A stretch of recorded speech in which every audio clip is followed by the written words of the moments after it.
Good evening, you're with News 360, all the top national and international news right here on CNN IBN. I'm Karma Palja. Good evening, I'm Palki. Let's go straight to our top headlines tonight. DMK Chief M. Karunanidhi expressing concern over Gopal Subramaniam's appointment row. He asks if the rejection had anything to do with the lawyer's actions in the Sohrabuddin fake encounter case. The other top headline, ISIS militants move all Indian nurses in Tirkit to another location. The MEA says they are safe, but no clarity on their location. Their families say they've been let down. Was Sunanda Pushkar's death linked to money laundering in the IPL? BJP Subramaniam Swamy writes to the Prime Minister seeking a CBI investigation. The doctor who conducted the post-mortem aims to sack him. And the government introduces 4 new mandatory vaccines in India, including an adult vaccine against Japanese encephalitis that affects hundreds every year. The target is to reduce child mortality by 2/3 in 1 year. The spat over the deification of Shirdi Sai Baba reaches the courts now. Naga Sadhu support Shankaracharya Swami Swarupanand Saraswati, who said Hindus should not worship Sai Baba.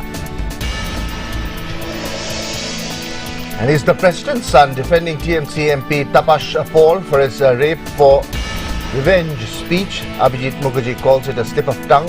He himself was widely criticized for his dented and painted comment.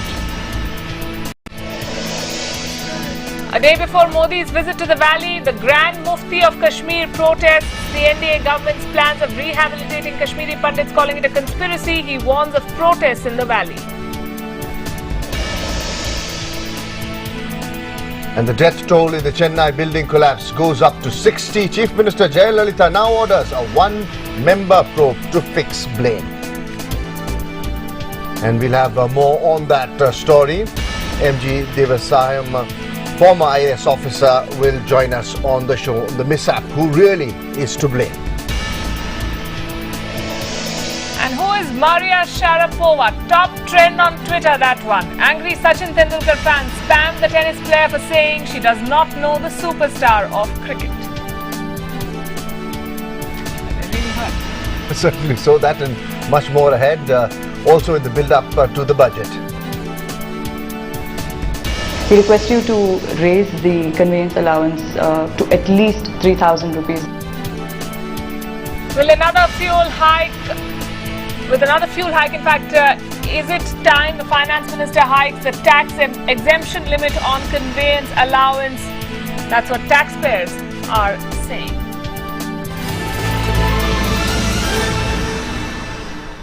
We'll start with the top breaking news right here. Karunanidhi has questioned Centre's rejection of Gopal Subramaniam for the Supreme Court. Well, the DMK chief saying the opportunity for a person from Tamil Nadu to become the Supreme Court judge has now been lost. Did Gopal Subramaniam lose out because of his role in the Sohrabuddin encounter case? That's what Karunanidhi has said. Gopal Subramaniam, remember, was amicus curiae in the Sohrabuddin fake encounter case. National Affairs Editor Bhupendra Chaubey joining us with more on this. Bhupendra, this is a question that the Congress party also raised yesterday. This is something the DMK chief is also now bringing up. The only new angle which is being brought in by the DMK chief is that he is now looking at Gopal Subramaniam as some kind of an icon from Tamil Nadu who has been denied his place in the sun.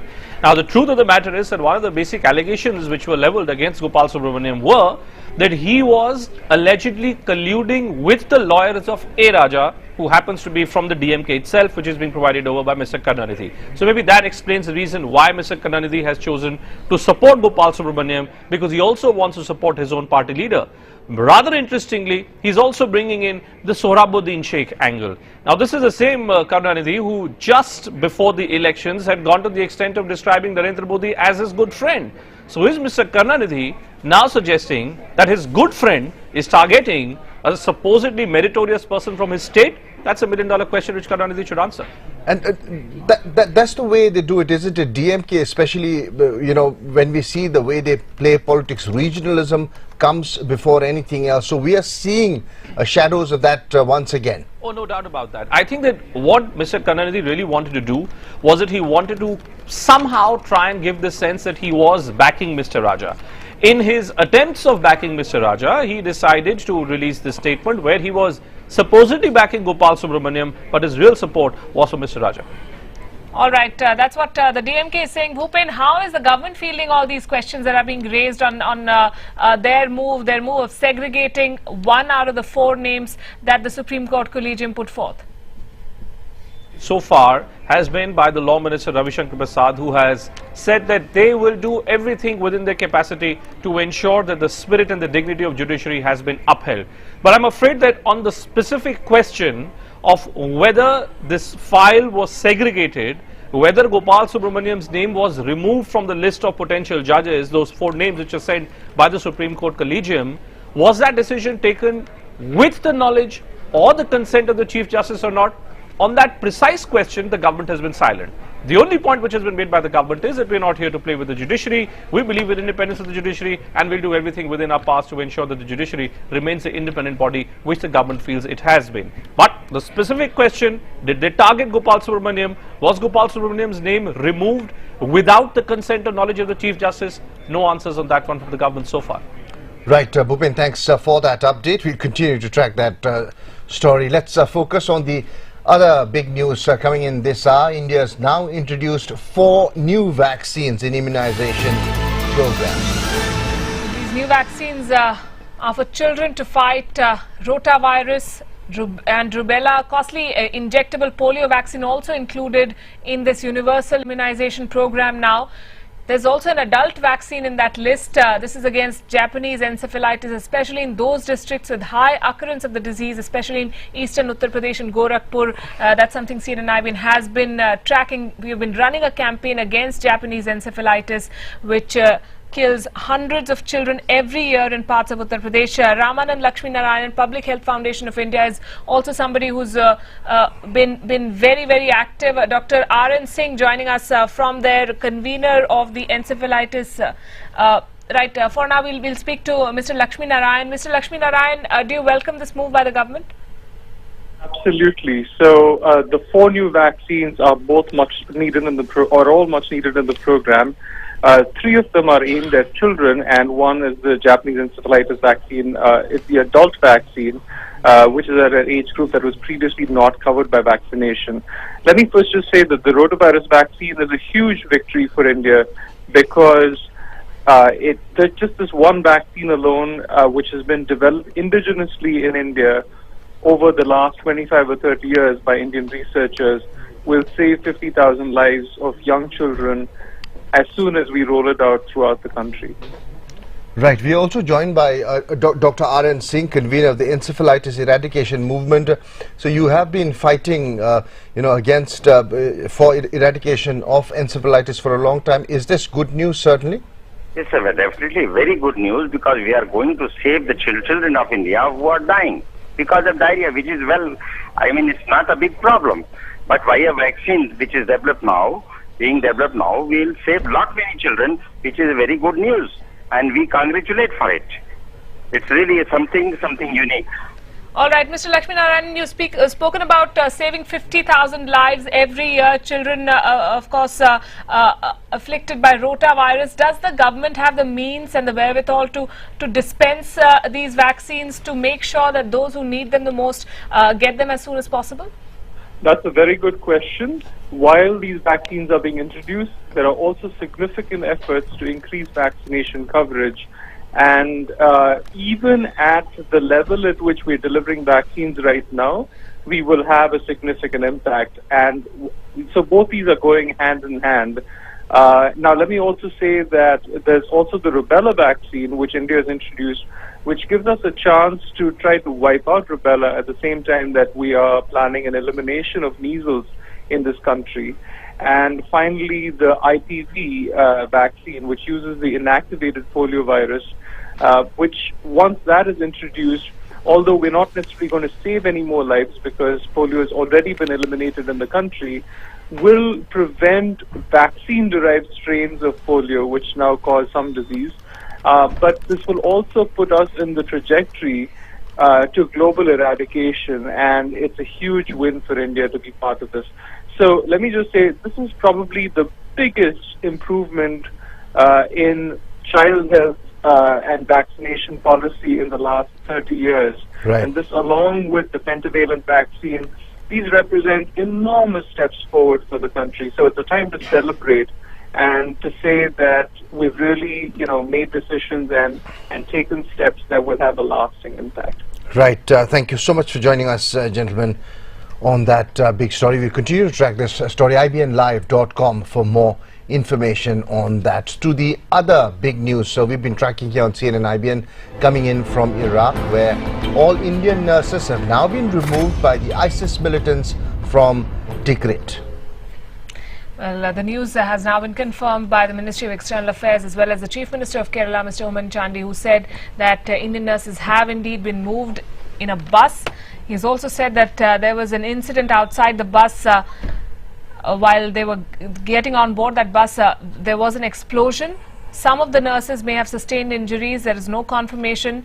The MEA is saying those nurses are still on the road, but we do not know what their destination will be. There was all the nurses who was in the hospital. Then terrorists came. Terrorists told them to come out of the hospital. Then now they are on the way. They taken to the hospital. They are traveling to Mosul now.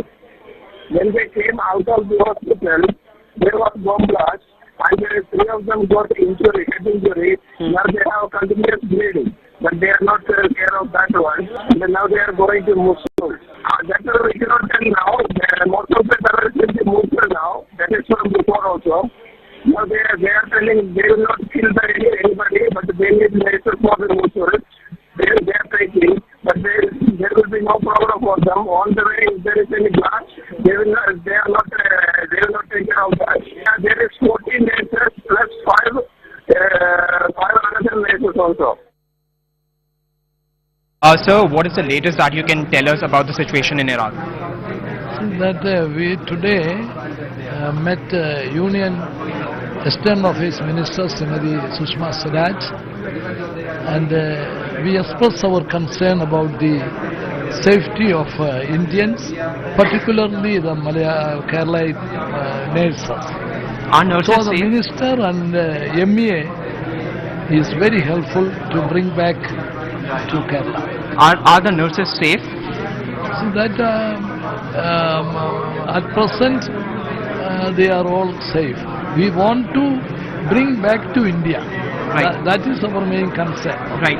And sir, also, can you tell us about the turn of events? What really happened? Because there's a lot of confusion. What really happened once and for all? Can you clear it? So our main concern is the safety of these nurses. So we don't want to tell the details. But nurses are definitely safe. Safe, definitely safe. My understanding is that approximately a short while ago they have moved to another location. The Ministry of External Affairs has been in regular touch with our embassy in Baghdad. Our understanding is that it is for reasons on interest of their own safety that they have agreed to move out. All of them are safe and unharmed. Our embassy is continuing to be in touch with those Indian nurses even as they are moving to another location. My understanding was that there was no bomb blast. However, there has been some glass broken and there have been minor injuries to some of those nurses. ये बहुत संवेदनशील स्थिति है। ये बड़ा स्पष्ट है कि वहाँ जो वातावरण होगा या जो स्थिति होगी उस पर वहाँ की सरकार का पूर्ण रूप से कोई अंकुश नहीं है, प्रतिबंध नहीं है, उनका कोई कंट्रोल नहीं है। तो इस स्थिति में जबकि मालूम नहीं कि कब कौन कहाँ पर है, कहाँ तक किसकी फौज पहुंची है, कुछ भी कहना संभव नहीं है।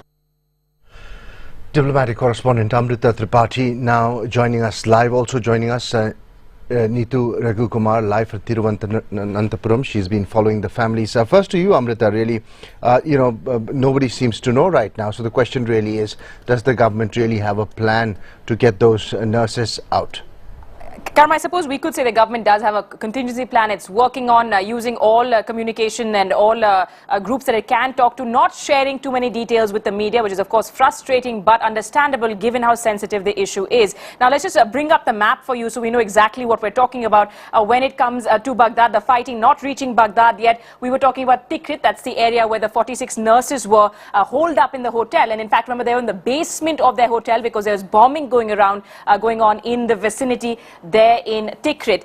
Now, the MEA is not confirming where these nurses are being taken against their will, as they said, but reports suggest they are being taken to Mosul in the north, and that's a distance of about 225 odd kilometers. We've seen ISIS, or the Islamic State, take Mosul, take Tikrit, but it's facing a fight back when it comes to Tikrit. The Iraqi government forces, and I just spoke to the UNICEF Iraq representative who said the Iraqi government forces have not been successful in the offensive there in Tikrit. There are huge concerns when it comes to the violence in that area, and that's what was conveyed to the nurses by ISIS or by the Islamic State as it's considering.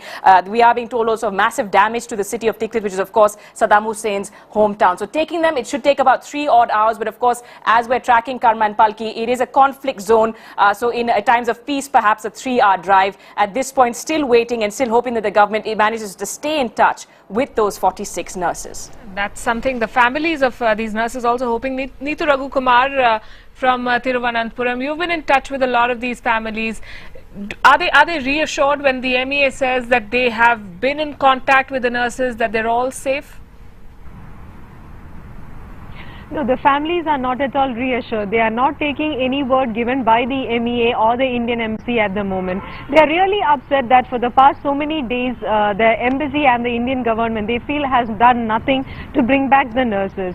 What they say is that the Indian embassy keeps telling that the nurses are safe, but for how long are their children safe? Now they have no idea where they are being taken to and how are these militants going to treat them. So far they have been behaving nicely with them, but how far this will last, they are not sure. Now, another matter of grave concern for these families is that they are not able to get in touch with their children right now. For the past so many days, they have been able to talk to them at least a couple of times in a day, but even that is not possible at the moment. Now, we spoke to a person who's in Iraq who has been in constant touch with the nurses. So about 20 minutes back, he was able to establish some kind of contact with the nurses, and what they said is that they are still traveling. They are safe at the moment. In the bomb blast, some 3 or 4 of them were injured, but these were all minor injuries, and they feel that they are being taken to Mosul. Thanks for that. We certainly hope they are safe. We continue to track that story, IBNlive.com for more. So that is the top focus here on CNN IBN. What are the options before the government to secure its citizens there in Iraq? That's the talking point on India at 9 with Bhupendra Chaubey.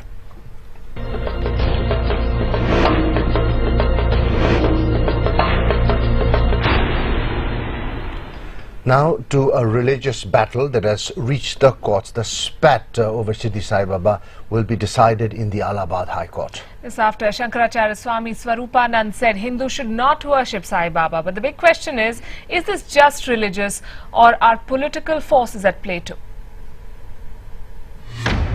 The spat between Shankaracharya Swarupanand Saraswati and Sai Baba devotees getting uglier by the day. Despite the growing controversy, Shankaracharya refuses to budge from his stand that Hindus should not venerate the Sai Baba of Shirdi. वो सब लोग जिनकी श्रद्धा है साई बाबा में, वो सब लोग गलत हैं। जो सवाल ये है कि उनको पता नहीं है कि वो सिवा अल्लाह के किसी का नाम नहीं ले रहा था, जो गंगा को नहीं मानता था, जो मांसाहारी था। The Shankaracharya has even called on the dreaded Naga sadhus to convene a holy war to ostensibly save the Hindu faith. Hindi जनता को इसके लिए जो है आंदोलित करेंगे कि आपके धर्माचार्य हैं, उनका अपमान हो रहा, आप भी इसका प्रतिकार करो।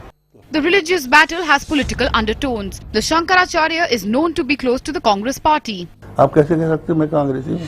On the other hand, the BJP Union Water Resource Minister has made her devotions to the Sai Baba clear in the past. A fact Shankaracharya has tried to target her with. 24 अवतार में कभी साईं बाबा के भक्तों ने ये आग्रह नहीं किया कि उनको 25वां अवतार घोषित करो। उन्होंने मात्र इतना कहा कि हम साईं को भगवान मानते हैं। हमको ये पता नहीं था ये छिपे छिपे मुसलमान की पूजा कर रही है। Meanwhile, the matter has reached the courts, with the Sai Temple in Lucknow filing a petition seeking an FIR against Swarupanand. A case has been filed in Jaipur as well. तो देश भर के और दुनिया भर के साईं बाबा के जो भक्त हैं, उनको उनकी भावनाओं को ठेस लगी है. Whatever Shankaracharya statement is baseless statement. Nobody will agree with that. Sai Baba is not only the God for the Hindus, for all the religions. It looks like this confrontation could escalate in the coming days. The question is, what action will the centre take? With Bhupendra Chaube in New Delhi, Meenakshi Upreti. Shankaracharya Swarupanand takes on Sai Baba. Is it a battle for religious supremacy? That's the talking point on India at 9 with Bhupendra Chaube.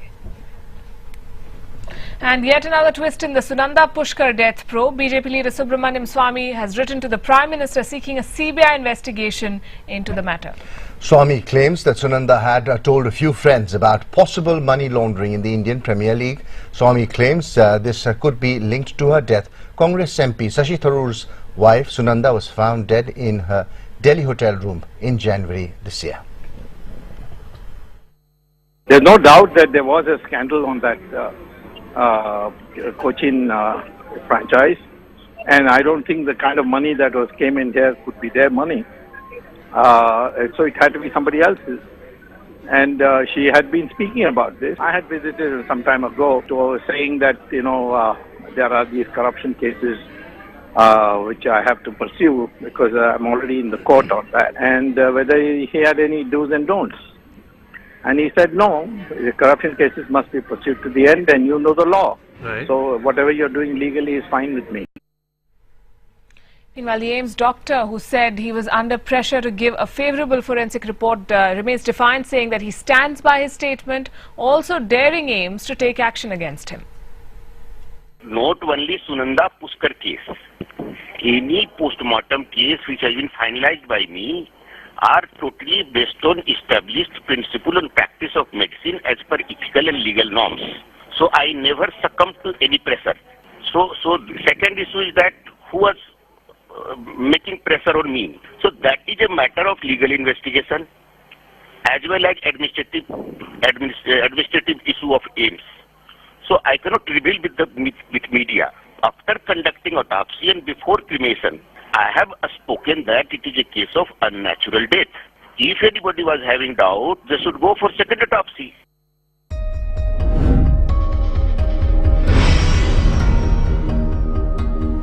And even as the outrage continues over TMC MP Tapash Paul's rape threat, he seems to have found some support. President Pranab Mukherjee's son Abhijit Mukherjee also made headlines for his dented, painted comment and drew much criticism.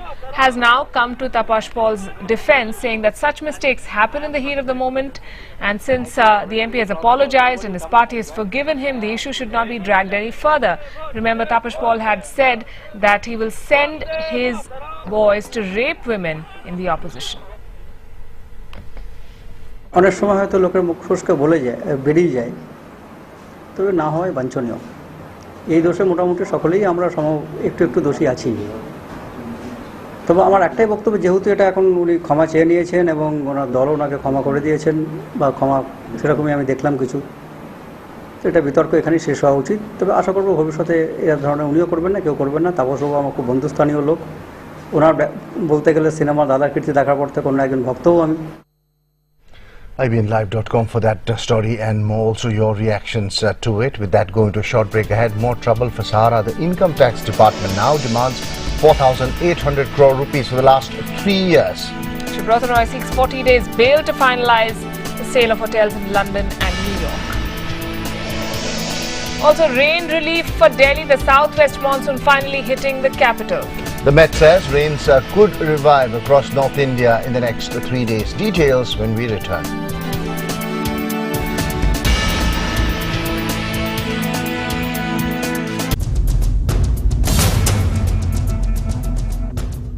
With News 360, ahead of Prime Minister Narendra Modi's visit to the valley, a religious leader has hit out at the centre over the contentious issue of rehabilitating Kashmiri Pandits in the valley. The Grand Mufti has opposed the NDA government's plan, calling it a conspiracy, also warning of protests. The centre has been considering the state's proposal for the return of Kashmiri Pandits. The Omar Abdullah government wants an increased package for the return and rehabilitation of Kashmiri Pandits. जिसमें पंडित बरादरी के बारे में जो कुछ हमने बता दिया, उनका ये मतलब है कि वो यहाँ आ जाएं, हम उनका वालिहाना इस्तकबाल करेंगे, उनको अपने गले मिलाएंगे और उनके साथ बाज़ाब्ता अपने रवाबित कायम करेंगे। लेकिन होम लोन की सूरत में उनको कोई वालिहाना इस्तकबाल नहीं होगा, बल्कि एक साजिश के तहत उनको यहाँ बसाया जा रहा है, रचाया जा रहा है, जिसकी हम पूरी शिद्दत के साथ मुखालफत कर रहे हैं। And there is more trouble in store for Sahara. The Income Tax Department has approached the Supreme Court with a tax demand of 4,800 crore rupees from Sahara for the last 3 years. Meanwhile, Sahara Chief Subroto Roy has sought an interim bail of 40 days. This to finalize the sale of 3 hotels in New York and London. An FIR has been registered against the Congress MLA who allegedly attacked police constables in a Bangalore pub. The constables claim the MLA Vijayanand Kashapanarav has attacked them after they tried to click pictures of a bar that was open beyond the stipulated time limit. BJP workers protesting in Bangalore also demanding action against this MLA, and they want a debate on this issue in the State Assembly.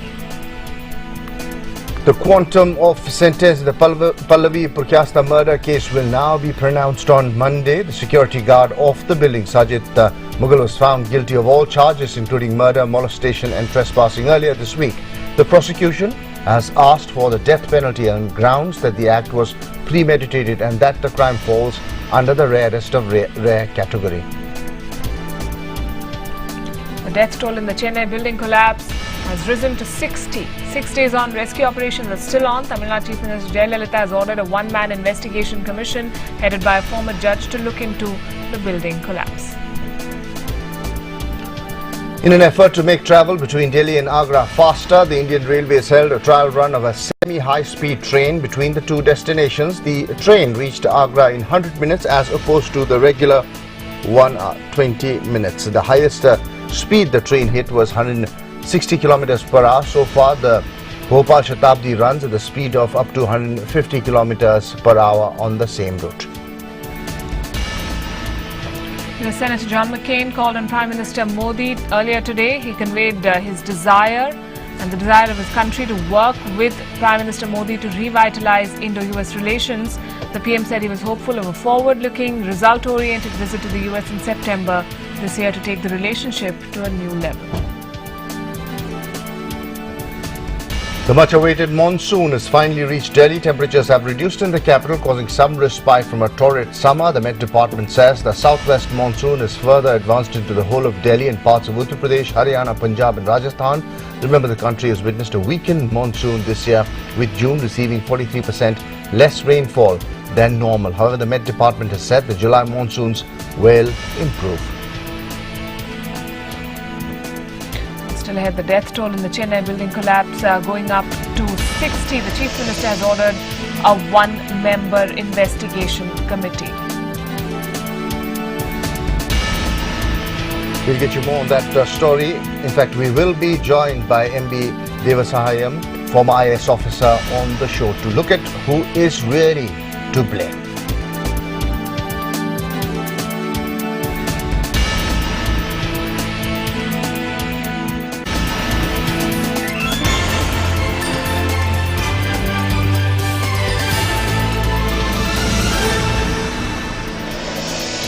ISIS militants move all Indian nurses in Tikrit to another location. The MEA says they are safe, but no clarity on their location. Their families say they've been let down. The government introduces 4 new mandatory vaccines in India, including an adult vaccine against Japanese encephalitis that affects hundreds of children every year. The target is to reduce child mortality by 2/3 in 1 year.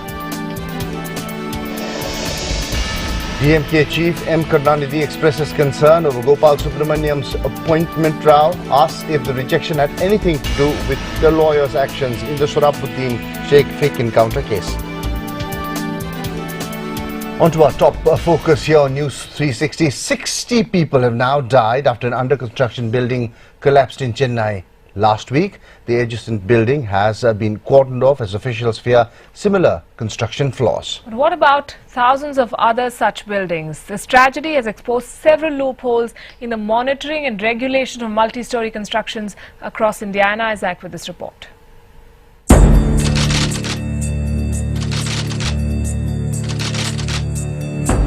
Tamil Nadu's deadly history of building collapses. With more than 60 dead and many missing, Saturday's tragedy is the worst such accident Chennai has seen. The disaster has raised questions on building regulation in the city.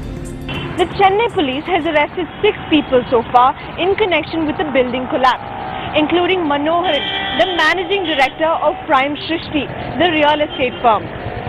Investigations reveal that until 2011, Manoharan was a clerk with a nationalized bank.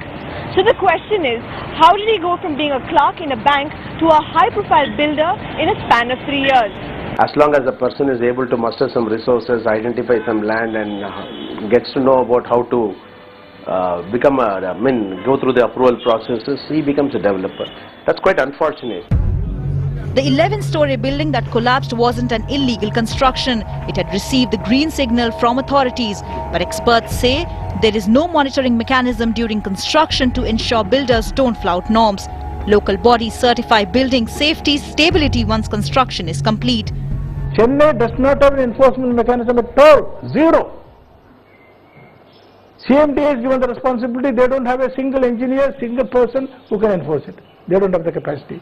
Municipal corporation, engineers are there, but above them the ward councillors will sit on their top. They will not allow to move. Even honest officers will not be allowed to function. Experts recommended outsourcing monitoring to an independent third party that can act as certifying agents during the construction period. This, they say, would prevent construction tragedies in the future. With camera person Shravanan and Anna Isaac in Chennai, in New Delhi, this is Priya Singh. MG Devasahayam, former IAS and now member of a High Court appointed Monitoring Authority on Building Regulation, joining us this evening. Good evening, sir. Thank you for being with us here on News 360. This is a shocking tragedy. 60 innocent lives lost. What is more significant is that this is not an illegal construction. This is a building that was given the green signal by authorities. What can be done in a situation like this? What can be said about the hundreds of unauthorized buildings which are also being raised? You are absolutely right. This is a great tragedy. But there are a couple of factors which I would like to mention why this has happened and what needs to be done. Number one, urbanization has become real estate business with tons and tons of black money, unaccounted money. When you have a business with unaccounted money, it becomes a rogue business. Nobody wants regulations, nobody wants law, nobody wants rule. There is no regulation. Real estate is a business today which is totally unregulated, number one. Number two, in the Chennai context, you are falling between 6 stools, not 2. Even 2 itself is devastating. You have the CMDA, it is a Metropolitan Development Authority. They have no facility for enforcement, no facility for the kind of regulatory thing that needs to be done for real estate. They are a developer, they are planners. They don't have engineers, they don't have any administrators, what's the name? Third is, you have the architects, then you have the builder, then you have the structural engineer. So many of them, there is no mechanism to put them together and make it into a holistic enforcement and regulatory mechanism. Third point is, you know, in Chennai context, for the last 15-20 years, it has been a battle between the civil society and the government. Civil society fighting it out, government is protecting the violators. They have come out with regularization schemes. They started in 1999, 2001, 2002, 2003. Then all the 3, except 99, was struck down by the High Court, struck down by the Supreme Court. Back again they come out 2007, up and down Supreme Court, High Court. In the process, in the last 15 years, there is utter chaos prevailing. And in the chaos, as we know, is the first principle of corruption. In this chaos, bad people, unscrupulous people thrive, and they grease the palms, and you get your approval, the whole process goes through. That's the sum and substance of the story. Right, and as far as conviction is concerned, you know, most of these cases drag on for years. No example is made, one of the builders, and also, you know, especially the officers concerned, the regulators really, they must be put to task as well. Now, that is not happening. You know, setting of examples, that is clearly not happening. You are absolutely right. This is precisely what the monitoring committee, in 2006, Madras High Court set up a monitoring committee, of which I am a member. In about 7-8 months, we streamlined almost everything and laid down a lot of norms and systems. But in 2007 July, the previous government brought in ordinance to virtually nullify the monitoring committee and nullify the High Court order. Since then it has been a battle, and monitoring committee has been taken out of the scope, and even after the High Court struck down those regularization schemes and struck down those ordinance and law, it was enacted into a law. Supreme Court threw it out. What I am trying to say is that the government of the day is more interested in protecting and safeguarding the interest of the violators and the people who blatantly violate and create this kind of incident. Now, registering case. Now what has happened is the tragedy took place on Saturday. Next day itself, CMDA comes out with a preliminary saying that no, it is not our fault, it is somebody else's fault. The builder has violated the norms. How did they know that they violated the norms? Chief Minister immediately endorses it, saying that officers are not at fault. Then yesterday they have constituted 19 committees of the CMDA to go around checking up all the about 500, 600 buildings. Today they have nominated a retired High Court judge as a one-man committee. These are all normal routine things. Actually, in Chennai, all these aspects have been gone into in great details. CMDA, to be very frank, it is not competent to do the job they have been entrusted with. Actually, the enforcement comes within the scope of the municipal corporation and the town municipality, where it's an elected body is there. There also there's a lot of interference. Engineers are not allowed to work, and that collectively all that is that most of the officials are totally dejected, demoralized, and some of them join the bandwagon, and it is all a matter of greasing the palm, getting the approval, no monitoring whatsoever takes place during the construction, and finally get the completion certificate and then occupy. Now, for instance, there are about 80 people who are supposed to occupy, 80 families supposed to have occupied this building. They would have got the completion certificate if this accident has not happened. Right. Imagine what would have happened about 3-4 months ago, 3-4 months later, when this building has collapsed as it is. So these are the things that needs to be looked into. In the Chennai context, it has all been looked into. Reports have been given to the CMDA. Right. Government knows about it, but they are not interested in implementing them. Certainly. So, but will this act as a wake-up call? It's been 60 people there losing their lives. Thank you so much for joining us, sir. We'll continue to focus on this story here on CNN IBN. With that, we go into a short break. Up next, what's trending on Twitter? Who is Maria Sharapova? That's what angry Sachin Tendulkar fans are asking.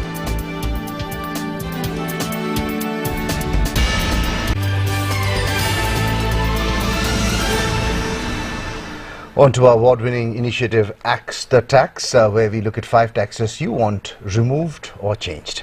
Well, with the fuel price being hiked once again, taxpayers feel it is time the Finance Minister hiked the tax exemption limit on conveyance allowance. Anna Isaac with this report.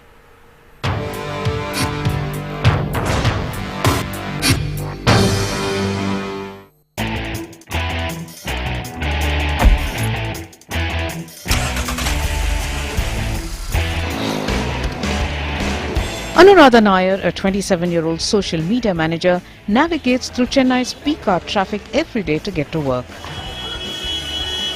Living 5 kilometers from her office, Anuradha spends at least 3,000 rupees a month on fuel bills alone.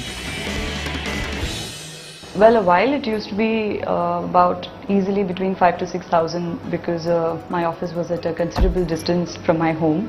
And no matter what combination of transport I used, mostly it would be by car. So the fuel prices and overall, we even chose a diesel car, but overall the servicing, everything put together would easily be about 6,000 per month. We thought it would be easier to move closer, and as of now, staying about 4 to 5 kilometers away from the office, it still is up to 2,500 to 3,000 easily. And that's something which may not be possible for a lot of people because your offices are either in the heart of the city or you have factories really far off, and if you're driving, it's very difficult to save anything after your fuel expenses and things like that. Yeah. Anuradha can claim tax exemption on conveyance up to a maximum of 800 rupees a month. This limit was fixed in 1998 when petrol prices were under 24 rupees a litre and diesel 10 rupees a litre. Petrol prices have shot up over 220% since then. diesel over 500%. Given the rapid rise in fuel prices and the likelihood of it rising further, the exemption limit needs to be more realistic. Dear Finance Minister, I have one appeal to make. Considering that the fuel prices are going to keep rising and we do need to save also after whatever money is spent in transportation to work daily, we request you to raise the conveyance allowance to at least 3,000 rupees. The current amount of 800 is nowhere close to what we spend on a monthly basis, and raising it to 3,000 would help us to save and maybe invest in something that helps us build our future. Alright, which tax do you want taxed? Write to us at ivnlive.com. And finally, Maria Sharapova's Wimbledon may be over, but there's a lot more grief coming her way from her comments in the post-match press conference. That's right. The former world #1 told reporters that she did not know who Sachin Tendulkar was. Yes, Sachin with his wife and also David Beckham visited SW19 on Saturday to watch matches from the Royal Box. Later, when Sharapova was asked if she knew who the man was, she said no. Hundreds of Tendulkar fans have gone online and spammed Sharapova's Facebook page as well. We'll leave you with this. Thanks for watching.